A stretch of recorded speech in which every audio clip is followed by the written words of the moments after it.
welcome everyone. Like I said in the introduction, today the presentation will be in English, but depending on your English level, I can take questions in Turkish or we can continue in bilingual format. My name is Kemal Budak. I am a sociology PhD student at Emory University, and I have been in the United States for 13 years. So we came in 2007. And I did my first master's degree in Hartford Seminary in Hartford, Connecticut, up in the north, in Islamic studies and Christian-Muslim relations. And then I did my second master's in sociology at University of Houston.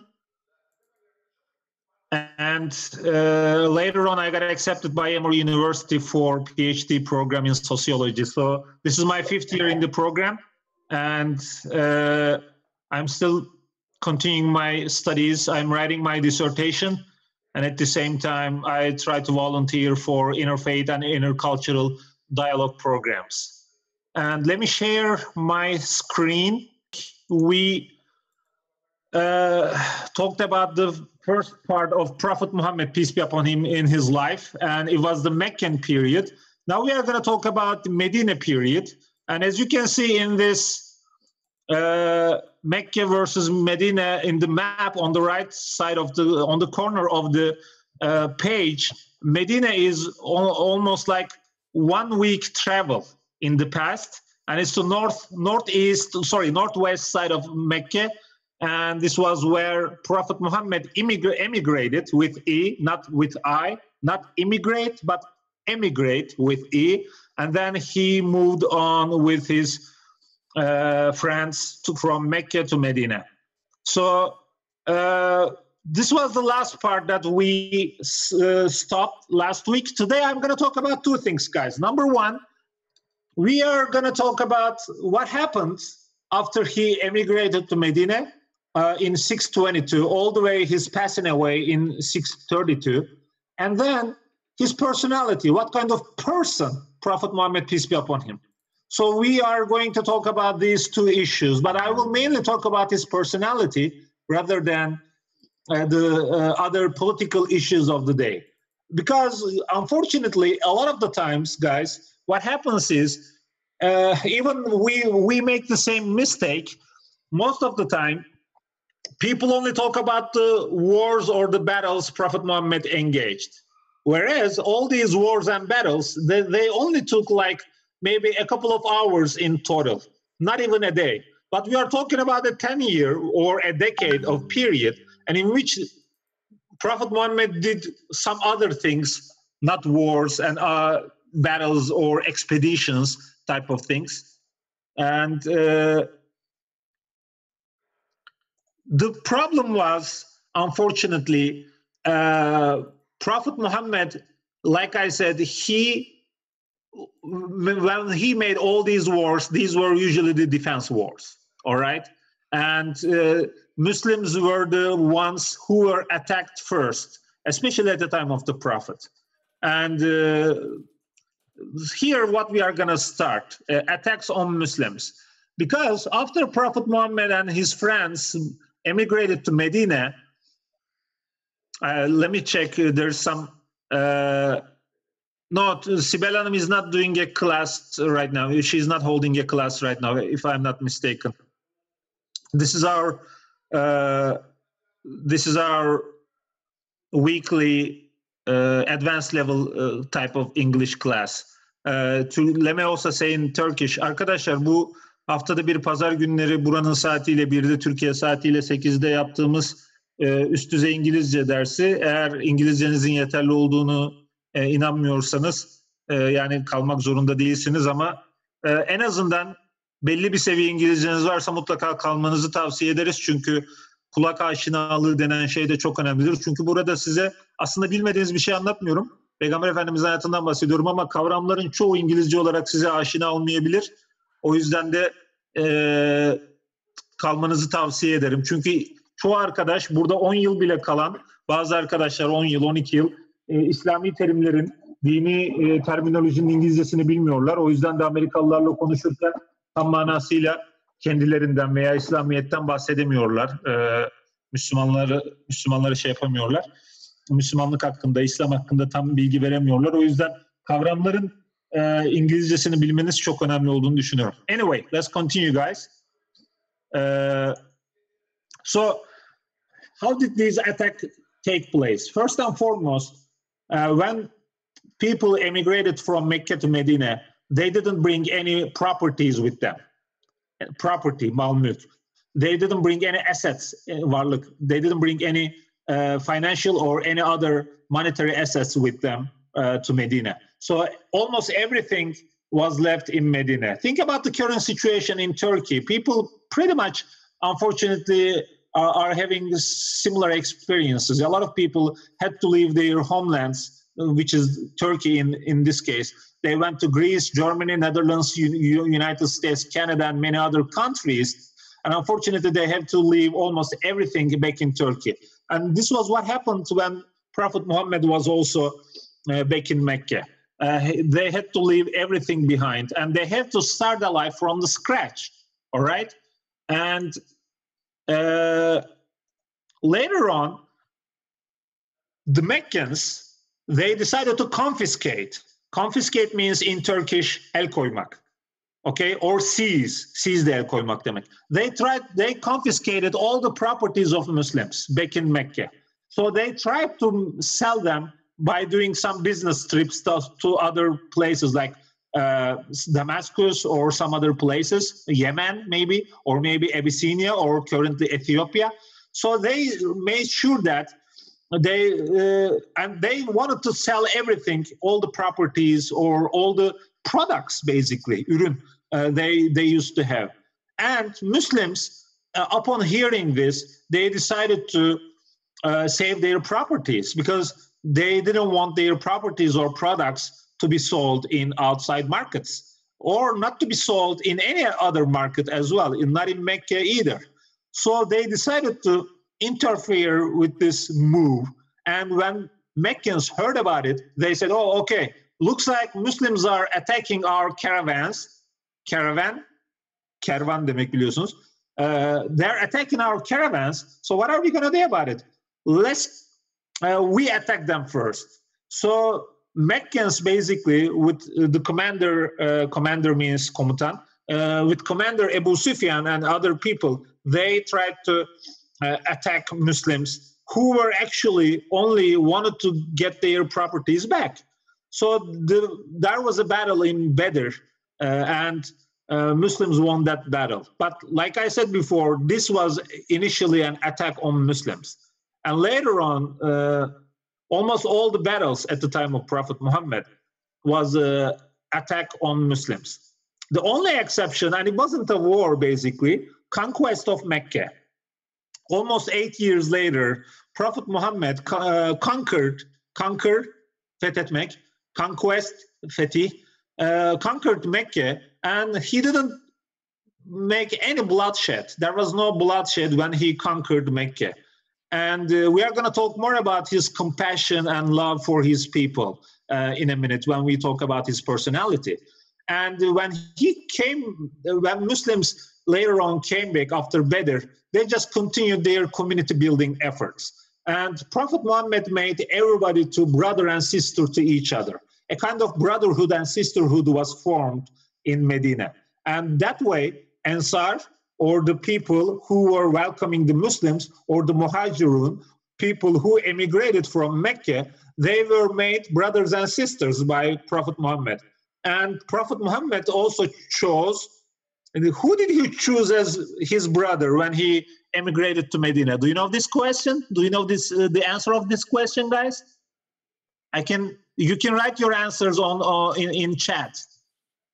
What was the person who was the brother of Prophet Muhammad when he emigrated? You can write it in chat if you know the answer. If you don't, I'll answer that question. That's close, but not exactly, because Ebu Eyyub el-Ensari was his host, ev sahibi. He was his host, not Abu Bakr, no. Yes, Ali. It was Ali. So Hazreti Ali, Prophet Muhammad declared Hazreti Ali as his brother. He didn't exactly choose someone from the Medinas, probably because this might have caused some jealousy, kıskançlık, jealousy among the Medina people. So he get Ali as his brother, radiallahu anh. And then they, like I said, they started continuing community building efforts. And the Islam was spreading day by day. Each and every day, if a new household, bir ev hane halkı, a new household was hearing about Islam. And later on, before too long, almost all the polytheists and idolaters, they became Muslim. But of course, there were like around 3,000 Jewish people, Musevi. There were 3,000 Jewish, or the Jews in that area, Beni Kureyza, Beni Kaynuka, and Beni Nadir. There were a couple of tribes, Jewish tribes, and they of course they didn't convert to Islam, even though some of them might have converted to Islam later on. And initially, this spreading of Islam became a huge concern for Meccans, because they were seeing Islam as a threat for Muslims. So in order to finish everything for good, they decided to launch the greatest attack at the time of the Prophet Muhammad. So 10,000 people attacked Medina. And this was another defense war that had to be made by Prophet Muhammad, peace be upon him. And they defended Medina. And as a result, the casualties were, it was very low, because they just they were digging ditches. Ditch means hendek. They were digging ditches, and when Meccans, when they attacked with some confederates, Ahzab, in the Suratul Ahzab, the Quran talks about it. Ahzab means confederates. Yani bir nevi işbirlikçiler. When all the confederates and then the Meccans, they saw big ditches outside of Medina, they couldn't enter the city. And as a result, they just made a siege, kuşatma, surrounding the whole city of Medina. But they were unsuccessful and they had to return back. So all these battles, these small battles, actually, they were able to overcome by Muslims with the lowest possible or the minimum number of possible casualties, basically. Let me see, there's a question or comment in chat. The question says the number of days for each war. For example, the first war, which is the Battle of Badr, it wasn't about days. It was only a couple of hours. That's it. The Battle of Badr or the Battle of Uhud, they only lasted a couple of hours. The siege of Hendek or ditches, it was for several days, maybe 2 months, but there was no actual battle most of the time, because they just made the siege outside the Medina, and they couldn't attack Medina because of those hendeks or ditches. So as a result, there was no actual war going on, or there was no ongoing actual war between the two parties. So basically, I can confidently argue that the number of casualties in all these wars was very little, and also people who died in these very few. For example, in the Battle of Badr, only 14 Muslims died, and from the other party, 70 Meccans died in that war.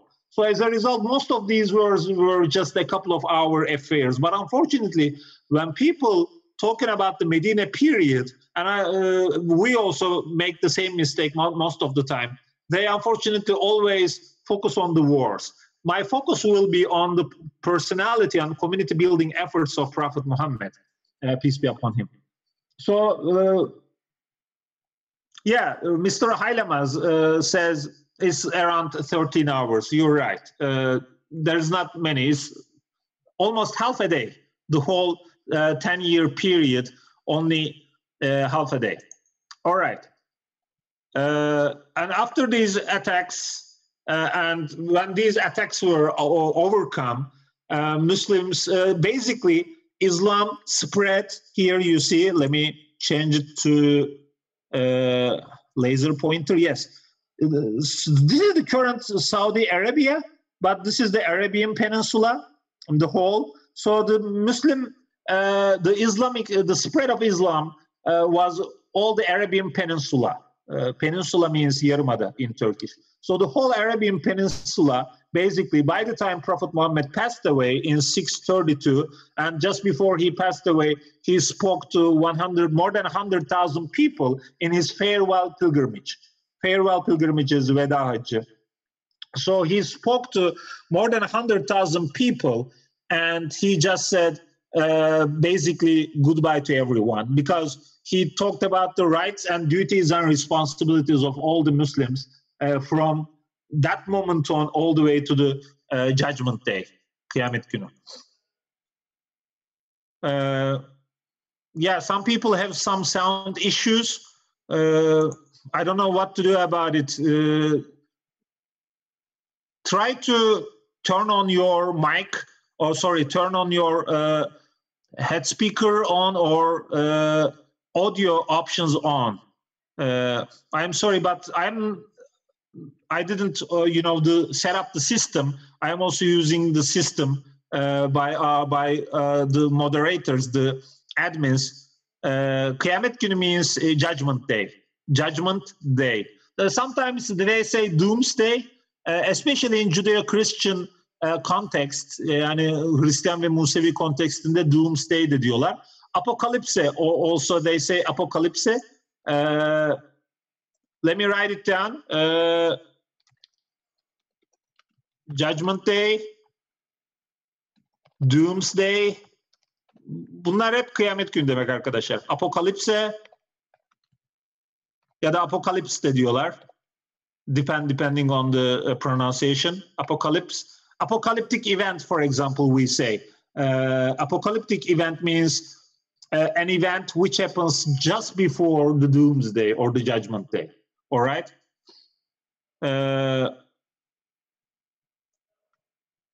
Yeah, let me put it down for everyone because I got a private message from someone. So I put it for everyone. So chat'e bakabilirsiniz nasıl şey yapıldığını, şey yapmak için bağlanıldığını. Yes, Doomsday one word, sorry. Ahiret is hereafter. Ya da afterlife. Hereafter ya da afterlife. Ahiret. I spelled. I put it over there. Okay. You can ask your specific questions right after my presentation. Yani belli bir kelimeyi sormak isterseniz sunumdan sonra soru cevap yapabiliriz. And then he passed away. Prophet Muhammad passed away in 632. All right. And this after that, Muslims, of course, chose Abu Bakr as the first caliph. Caliph means, I'm also writing down here, caliph means Halife. Hazreti Abu Bakr became the first caliph. Caliph is the successor. Successor means, let me write it down. Successor means bir kişiden sonra gelen kişi. Yani bir nevi halife gibi düşünün. Selef ya, selef değil de halife, halef selef diyoruz. Selef means predecessor. Caliphate halifelik demek. Caliphate halife demek değil, halifelik isim hali. Caliphate. Ama caliph halife demek. Caliphate de halifelik. Yani mesela bir devlet olarak. All right. Let's continue with the personality of Prophet Muhammad, peace be upon him.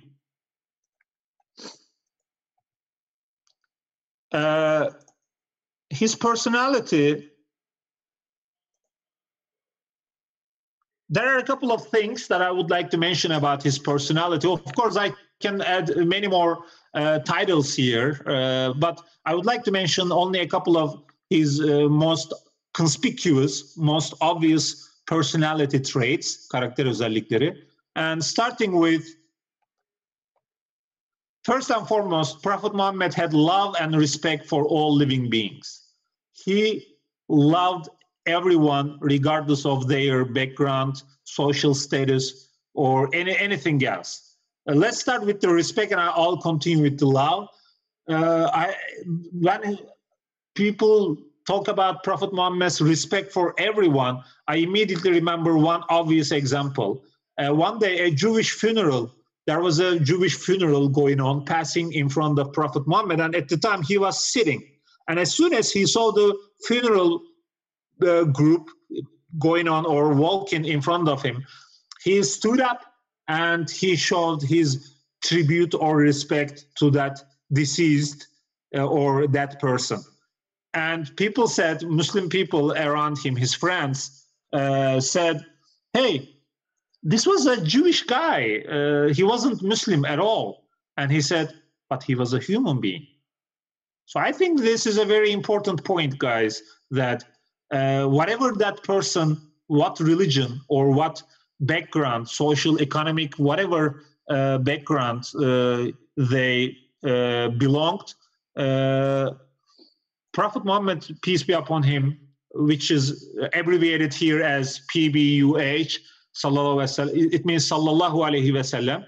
So he always showed his utmost respect to that person. All right.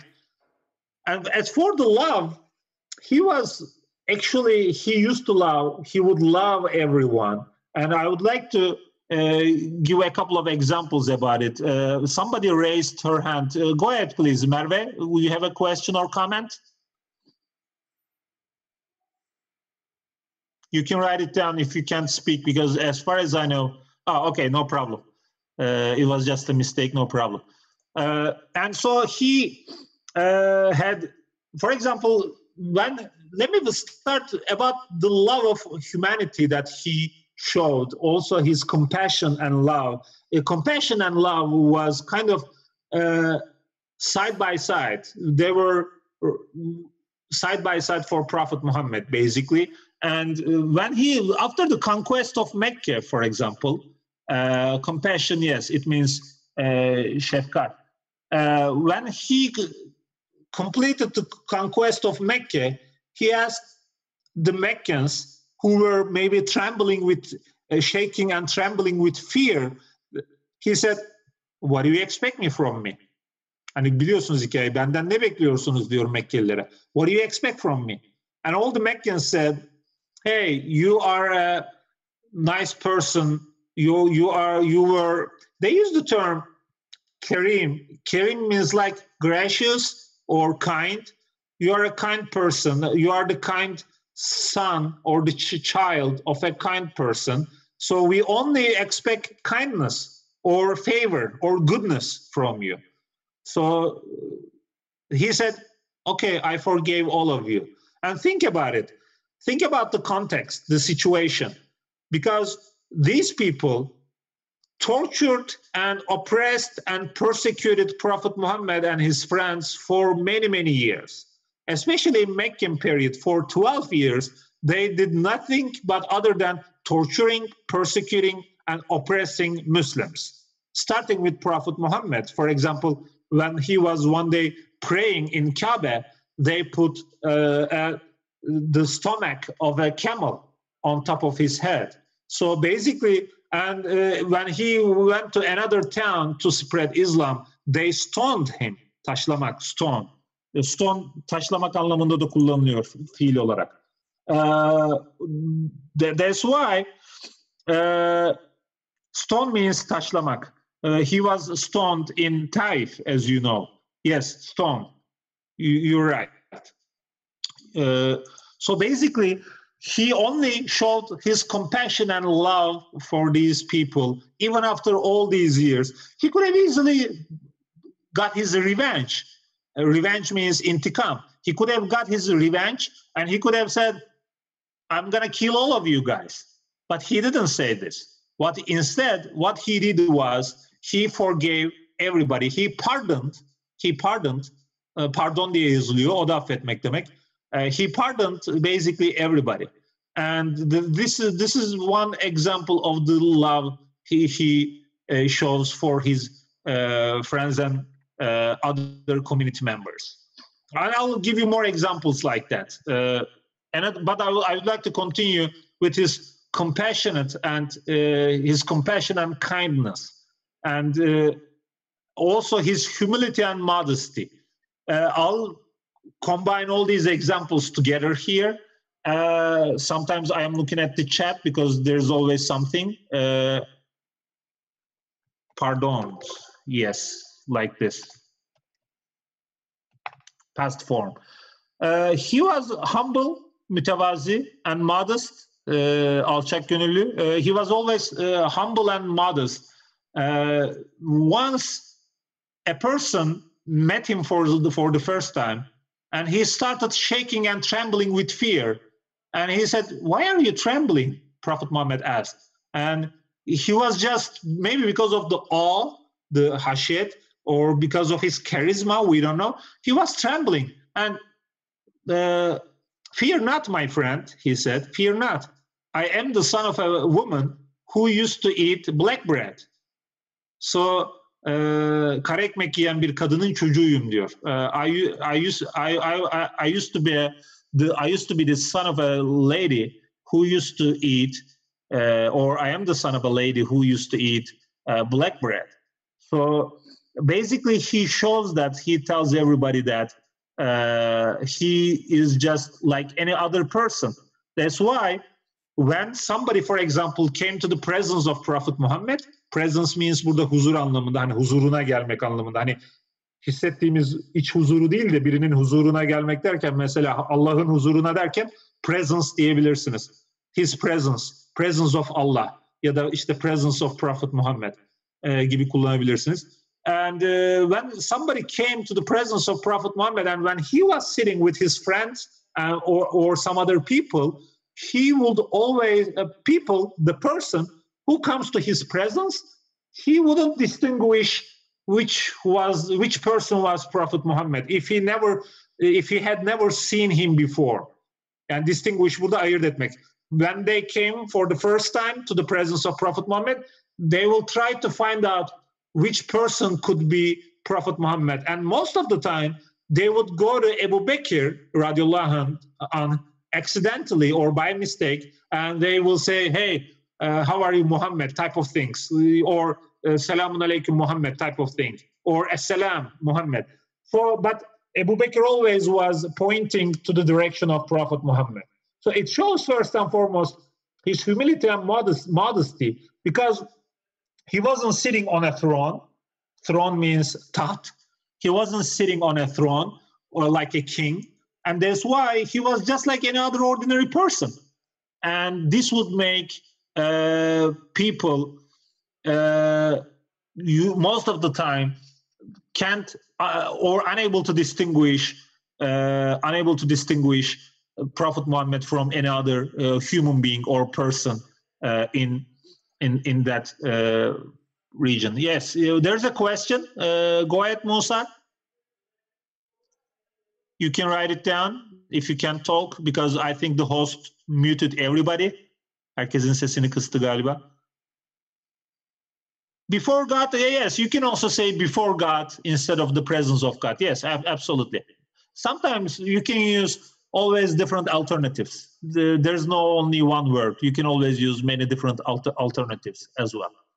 But I wanted to make sure that you know the term presence here. And what I was saying, that, what was I saying? Oh, okay, I remember now. Sorry. Okay,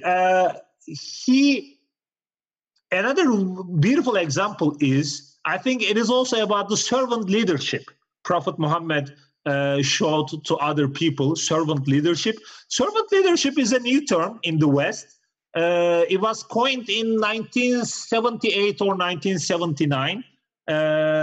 Servant leadership, Türkçesini tam bilmiyorum ama hizmetkar liderlik gibi bir şey. Batı'da yeni üretilen bir tabir. 78 ya da 79'de üretildi. It means a leader is also the servant of their community. All right. And there's a beautiful example. Most of you will immediately remember. Again, a stranger or a person who is not from Medina comes to the Prophet's mosque, and when he entered the mosque, at that moment, Prophet Muhammad was actually handing out some dates. Date means hurma. He was serving or handing out some dates to his friends. And as soon as he came to the room or the masjid, the hallway, he said, "Who is the master of this community? Bu topluluğun efendisi kimdir? Who is the master of this community?" And Prophet Muhammad made a wonderful double entendre here. Double entendre means double meaning. Yani tevriye diyoruz ya Türkçe. Çift anlama gelen bir kelime oyunu yaptı Efendimiz. And he said, with a wonderful double entendre, the person who serves the community is the master of his community. So basically, he first meant that I am the person you are looking for because I am serving at this time. But on the other hand, he said, if you want to be the master of your community, you need to serve to your community. Sorry, there are some... Şu an elimde dini terimlerin İngilizcesi yok, fakat bir ara bir sözlük çalışması yapmıştım, glossary gibi. Onu bulabilirsem göndereyim. Why do you speak in Turkish during the speech? Because some people they are curious about the Turkish equivalent or the Turkish word for the English term I use. And sorry,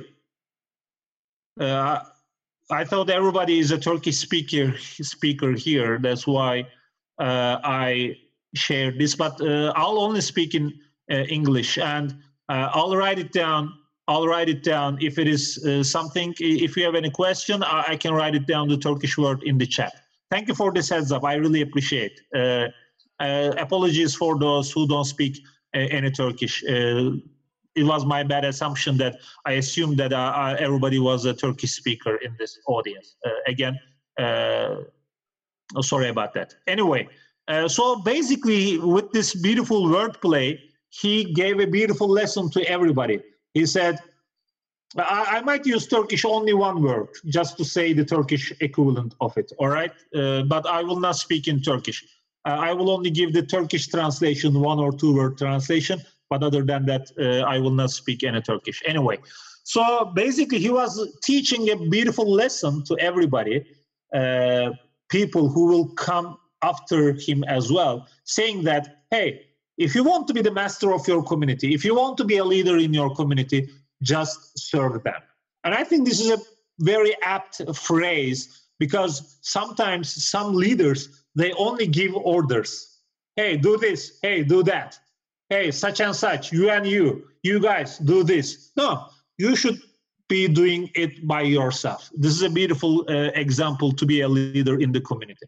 And all these two good examples talks about how humble, which is the manifestation of humility, the noun word, and his being a modest person, again, as a manifestation of his modesty. These are very good examples, and I believe you can remember more examples about this. And like I said, related to the third one, excuse me, he was an exemplary community leader, and his leadership was off the charts. Let me give you a couple of examples. When the second, for example, in one of the wars, Muslims were defeated. The war, the Battle of Uhud, which happened right after 1 year after Battle of Badr, Muslims were defeated. Actually, before that war, Prophet Muhammad wanted to stay in Medina. He wanted to have a defense war because Meccans were going to attack on Muslims. And Prophet Muhammad said, hey, let's stay here. But, which is also related to this one, his consultation with his family members. I think, I don't know why this blocks here. I will work on this later. So he was always in consultation with his family and his wife, his friends, everybody. And he said, what are we gonna do? And they said, hey, we want to have a battle outside Medina. We are not afraid of them. And just because he consulted to his friends, and he, as a result of the requirement of the consultation means in Turkish istişare. So as a result of his consultation, he decided to agree what the majority used to say. And majority said, hey, we don't want to stay here. If they are attacking us, we want to fight them outside Medina. They wanted to make sure they are not afraid of them. So even though he didn't agree with them, but he was an exemplary community leader, he decided to go outside Medina. And after the defeat in Uhud, unfortunately it was a defeat, but there were some nice outcomes after the defeat, but it was basically unfortunately a tie or defeat for Muslims. So basically he never said any bad words to his friends. For example, he could have found a scapegoat, and he could have said, hey, this defeat happened because of you guys, because you said we are not going to stay in Medina and we are going out, and this defeat happened. But he didn't say this. He just went back to Medina without saying any bad words to any of his friends. Also, Anas bin Malik, who was like his assistant, he stayed with him for almost like 10 years. He was like his servant, but he said, I lived with Prophet Muhammad for almost 10 years, and he did not use any bad word for me, or he didn't even criticize me, or he didn't even once, he never said, hey, why did you do this? Or why did you do that? He never said this. So he always heard good things about, or always beautiful words, kindness and goodness from Prophet Muhammad. So I think this was a very, very beautiful example of being a community leader. And for example, another nice example that comes to my mind, when he used to see some bad actions in the Muslim community, he wouldn't, and if that bad action comes from a specific person, he would never criticize that person to his or her face. He will take the issue to his Friday sermon, Cuma hutbesi in Turkish, to his Friday sermon, and during the preaching or the sermon, he would talk about it. If there's any problem, for example, let's say there's a domestic violence problem, he wouldn't criticize the person. Rather, he will take the matter to the Friday sermon. So I think this was a very interesting example, because by taking the issue to the Friday sermon, he would have a chance or the opportunity to preach it to everybody. But on the other hand, he would have he wouldn't break the heart of the person who made that action, or he wouldn't offend that person. So people wouldn't recognize who did what. I hope this makes sense, right? All right, let's continue. And again, his patience, his calmness, and being logical. And I will give you an example about these as well. He was a very patient person. Even he was appointed as a prophet by Allah. He was known for his trustworthiness and calmness and patience. Let me give you an example. One day he decided, and this happens when Prophet Muhammad was maybe 30, 35, I don't know, but he wasn't super young, but maybe middle ages.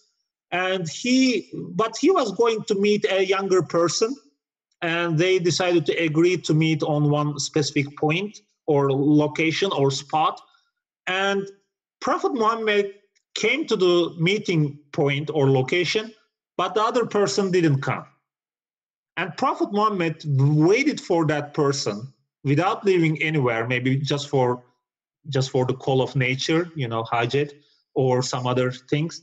He didn't move for 3 days.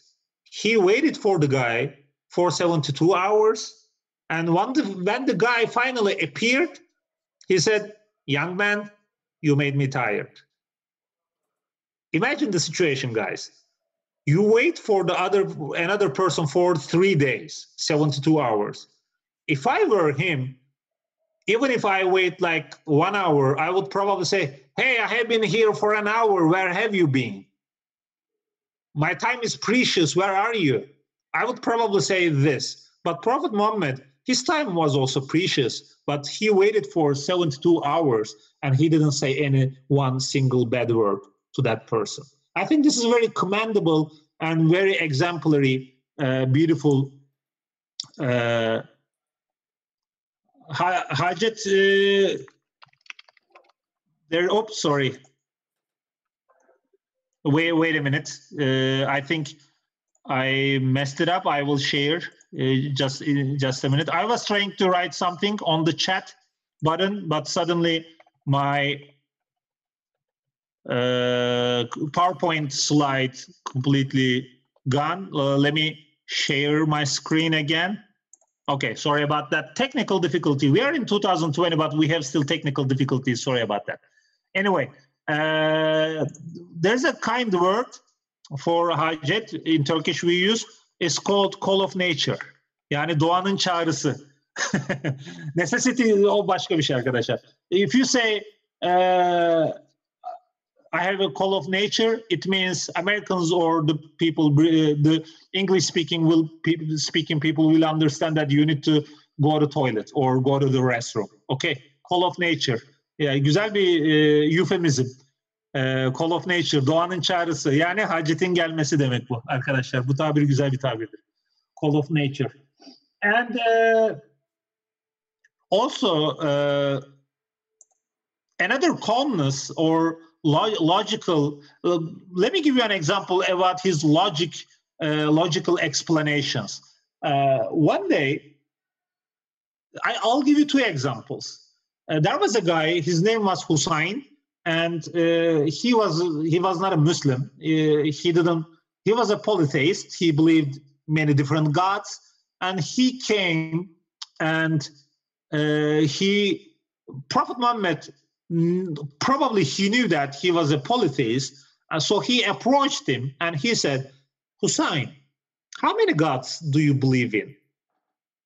And he said, 8 gods. I believe in 8 gods. And he said, "How many above and how many on the ground, or how many on earth and how many in the heavens?" And he said, "There's one in the heaven that I believe in, and then there are 7 gods on earth that I believe in."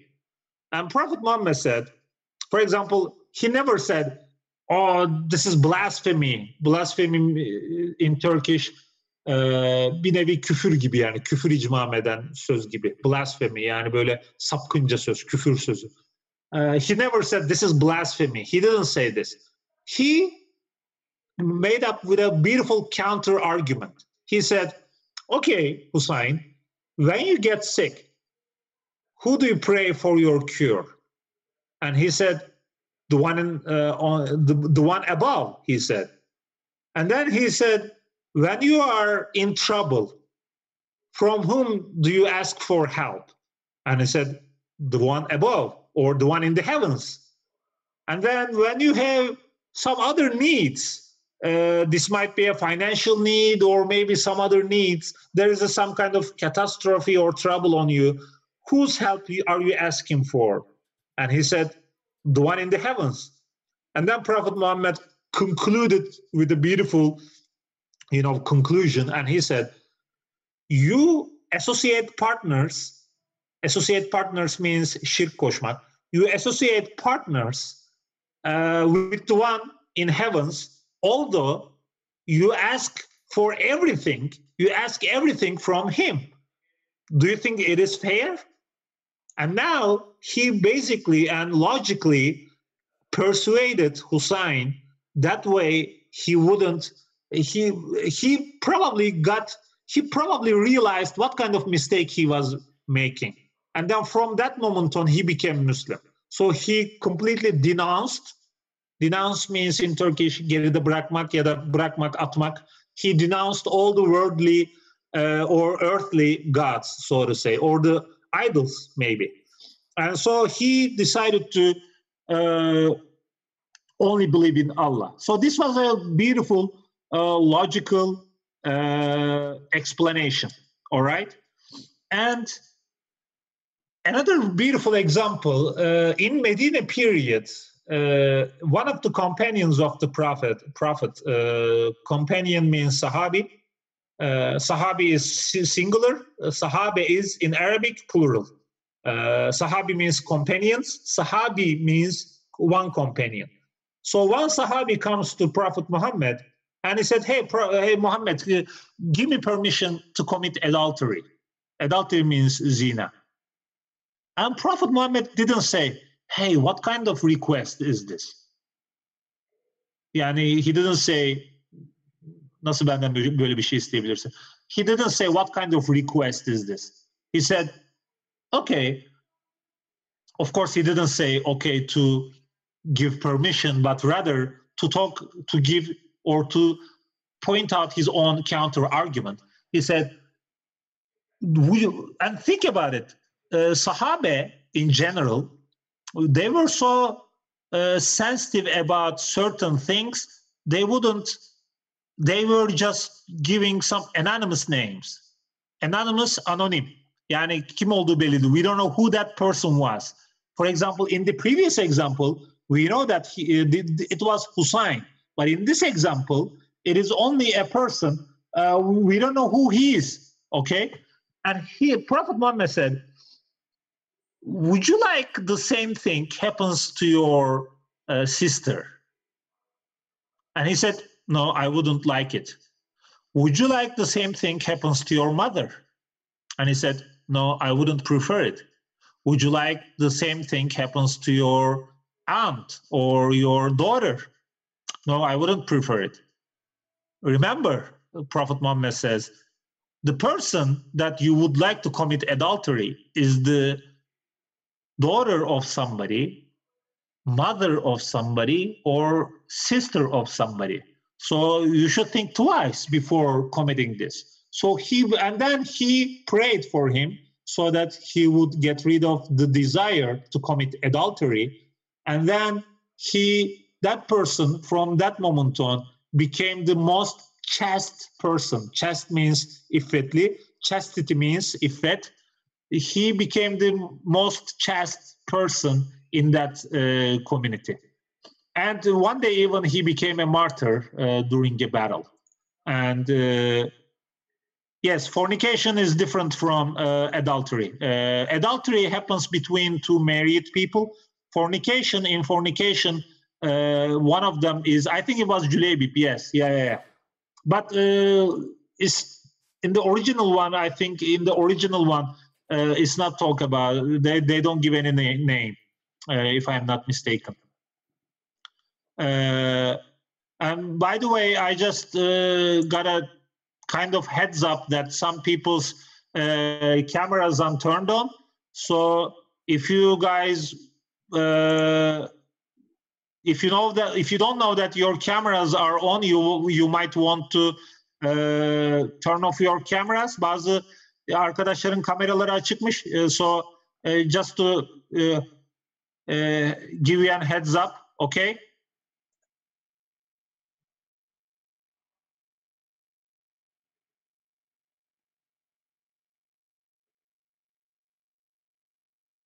So just I wanted to make sure that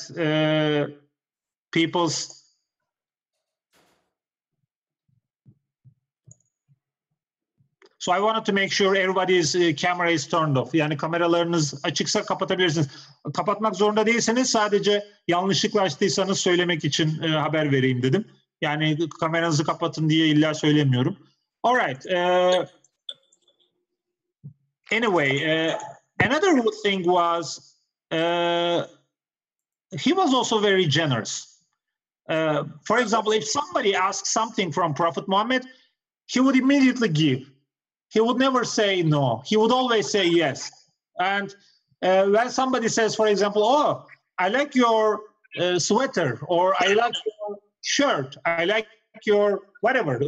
I don't think there was jacket at the time because it was, you know, the desert climate is very hot. Even though in the desert the nighttime is pretty much cold, but I don't know if they had any coat or jacket. Maybe they probably had like a coat. And so if they ask for anything, he will say, "Hey, this is yours. Take it." So he would always give them whatever the people were asking. All right. And he was very generous. And he was generous in every phase of his life. For example, his wife, Hatice, was also a very generous woman, so much so that they finished up all their wealth and everything in the way, on the path of Islam, so to say, because in order to invite people to talk about Islam, they would give feast. Feast means ziyafet in Turkish. So they would give feasts, they would give all different types of feast or dinner or whatever, lunch. They would give pretty much a lot of different dining options, so to say. So they were pretty much generous. And they were pious. And by the way, Prophet Muhammad also very pious, and he was always devoted to God. And